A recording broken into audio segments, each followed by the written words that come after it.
দক্ষিণ কোরিয়ায় ১৮১ যাত্রী নিয়ে বিমান বিধ্বস্ত, ১৭৬ লাশ উদ্ধার, জীবিত পাওয়া গেছে মাত্র দুজনকে।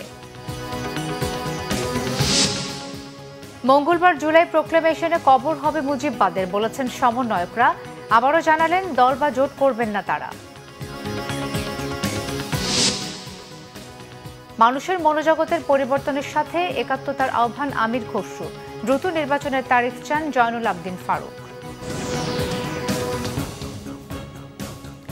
দেখছিলেন ক্রাউন 7 সংবাদ শিরোনাম, এবারে বিস্তারিত। এবার ১৮১ জন আরোহী সহ একটি বিমান বিধ্বস্ত হয়েছে দক্ষিণ কোরিয়ায়। এ পর্যন্ত ১৭৬ জনের মরদেহ উদ্ধার করা হয়েছে। আজারবাইজানের বিমান বিধ্বস্তের ৪ দিনের মাথায় মর্মান্তিক এই দুর্ঘটনা ঘটল। দুর্ঘটনার পরপরই আগুন নেভানো আর উদ্ধার তৎপরতায় শুরু হলে দুজনকে জীবিত উদ্ধার করা গেছে। এদের একজন যাত্রী আর অপরজন বিমানের ক্রু। তাদের দুজনকেই বিমানের শেষ প্রান্ত থেকে উদ্ধার করা হয়েছে। স্থানীয় সময় রবিবার সকাল ৯টার দিকে জিউল্লা প্রদেশের মুয়ান আন্তর্জাতিক বিমানবন্দরে অবতরণের সময় এই দুর্ঘটনা ঘটে। বিমানটি রানওয়েতে অবতরণের সময় লক্ষ্য থেকে ছিটকে গিয়ে বিধ্বস্ত হয়। জিজু এয়ারের বিমানটি ১৭৫ জন যাত্রী আর ৬ জন ক্রু সহ থাইল্যান্ড থেকে ফিরছিল। আরোহীদের মধ্যে ১৭৩ জন দক্ষিণ কোরিয়ার আর ২ জন থাইল্যান্ডের। প্রাথমিক পর্যবেক্ষণে ধারণা করা হচ্ছে পাখির আঘাতে ল্যান্ডিং গিয়ার আটকে যাওয়ায় বিমানটি দুর্ঘটনার কবলে পড়েছে। দক্ষিণ কোরিয়ার সবচেয়ে বড় বিমান পরিবহন সংস্থা জিজু এয়ার কম খরচে বিমান ভ্রমণের জন্য পরিচিত। এবারে বড় প্রাণঘাতী দুর্ঘটনার কবলে পড়ল জিজু এয়ার।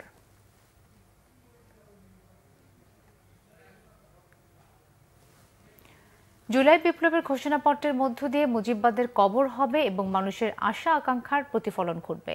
সকালে রাজধানীতে জুলাই প্রোক্লেমেশন নিয়ে সংবাদ সম্মেলনে এমন মন্তব্য করেন বৈষম্যবিরোধী ছাত্র আন্দোলনের কেন্দ্রীয় সমন্বয়করা। সংবাদ সম্মেলনে বৈষম্যবিরোধী আন্দোলনের সমন্বয়করা বলেন, ৩১ ডিসেম্বর জুলাই বিপ্লবের ঘোষণাপত্র পাঠ করা হবে, যা এরই মধ্যে বিভিন্ন রাজনৈতিক দলের কাছে ঘোষণাপত্র আকারে খসড়া পাঠানো হয়েছে।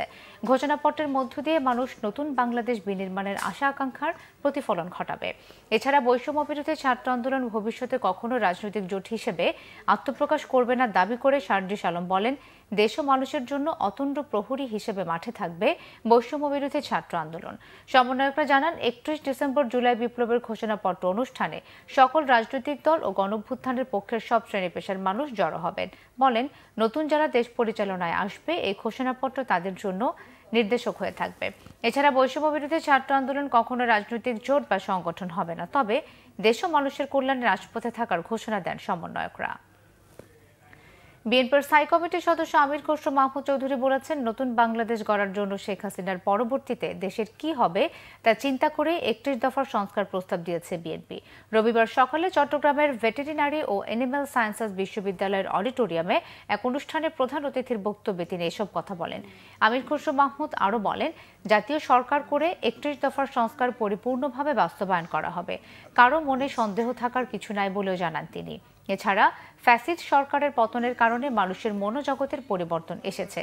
যারা এটা ধারণ করতে পারবে না তাদের জন্য আগামীর বাংলাদেশ কঠিন হবে বলেও জানান বিএনপির এই নেতা।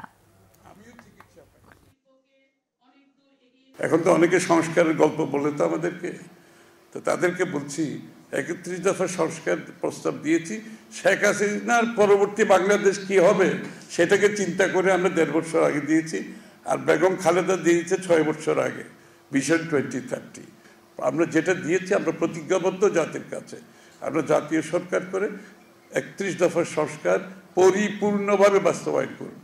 এই ব্যাপারে কারো মনে সন্দেহ থাকার কিছু নাই।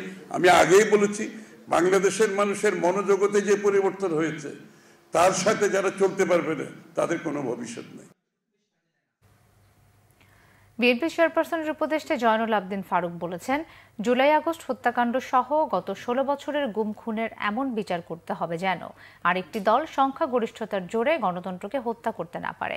জাতীয় প্রেস ক্লাবের সামনে দুস্থদের মাঝে শীতবস্ত্র বিতরণ করেন বিএনপি চেয়ারপারসনের উপদেষ্টা জয়নুল আবদিন ফারুক। এ সময় তিনি বলেন, যে কোনো শক্তির বিরুদ্ধে লড়তে ডক্টর ইউনূসের সাথে জনগণ আছে। সচিবালয়ে আগুন ও জিনিসপত্রের দাম বৃদ্ধি নিয়ন্ত্রণে সরকারের সংস্থাগুলোর কাজ কি তা নিয়ে প্রশ্ন তোলেন তিনি।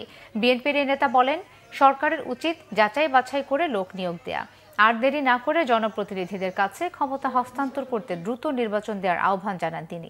বলেন, সরকারের উচিত অবিলম্বে নির্বাচনের রোডম্যাপ এবং তারিখ ঘোষণা করা।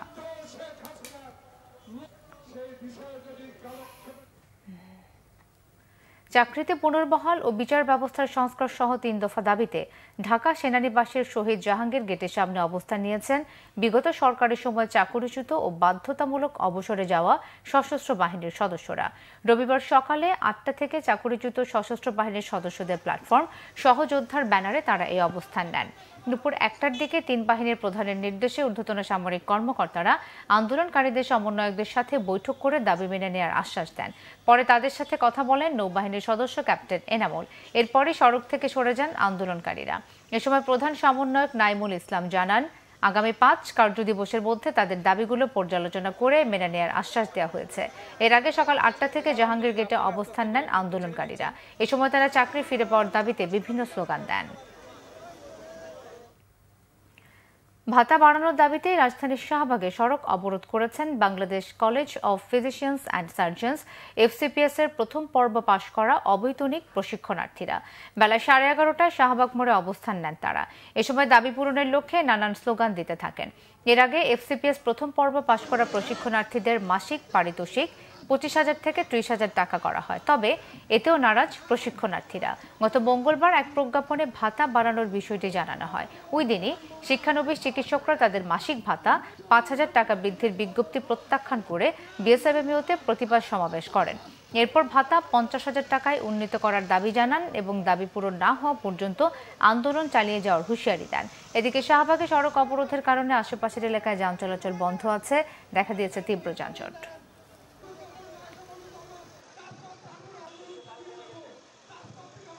এইটা যদি হয় একজন চিকিৎসকের অবস্থা, তাহলে সেটা দেশের জন্য লজ্জাজনক। এবং ডাক্তার যখন রাস্তায় নামতে বাধ্য হয়, তার ড্রাইভার কে নেবে? এই যে দাবি পূরণ হচ্ছে না বারবার, কারণ হচ্ছে আমরা কিন্তু প্রথমেই রাস্তায় নেমে যাইনি। আমরা আমাদের পেপার ওয়ার্ক সব কিছু কমপ্লিট করে ফেলার পরেও দেখা গেছে এই মন্ত্রণালয় থেকে ওই মন্ত্রণালয়, এই মন্ত্রণালয় থেকে এই মন্ত্রণালয়। একদিন দাবি বলতেছে যে হ্যাঁ ঠিক আছে কমপ্লিট হয়ে যাবে, আবার দেখা যাচ্ছে না, দিচ্ছে না, কোনো প্রজ্ঞাপন দিচ্ছে না। আমরা সময় দিয়ে যাচ্ছি। শেরপুর ঢাকা আঞ্চলিক মহাসড়কে যাত্রীবাহী বাস চাপায় সিএনজিতে থাকা 3 নারী ও শিক্ষার্থী সহ 5 জন নিহত হয়েছেন। সকাল 11টার দিকে মহাসড়কের ভাতশালা জোড়া পাম্প এলাকায় এই মর্মান্তিক দুর্ঘটনা ঘটে। পুলিশ জানায়, সকালে কুড়িগ্রামের রৌমারী থেকে ছেড়ে আসা ঢাকাগামী রিফাত পরিবহনের বাসটি শেরপুরের নকলা থেকে ছেড়ে আসা যাত্রীবাহী সিএনজিটিকে চাপা দেয়। এতে সিএনজিটি দুমড়ে মুচড়ে গিয়ে ঘটনাস্থলে 3 নারী ও এক শিক্ষার্থী সহ 5 জন নিহত হন। আহত একজনকে হাসপাতালে চিকিৎসা দেওয়া হয়েছে। এই ছিল এখনকার মতো। পরের সংবাদ সন্ধ্যে 6টায়, এর আগে 5টায় রয়েছে নিউজ টপ 10। এছাড়া বাংলা ভিশন সংবাদ ও সংবাদ সংশ্লিষ্ট অনুষ্ঠান দেখতে ভিজিট করুন www.bvnews24.com ও facebook.com/banglavisionnews এবং সাবস্ক্রাইব করুন youtube.com/banglavisionnews। ধন্যবাদ।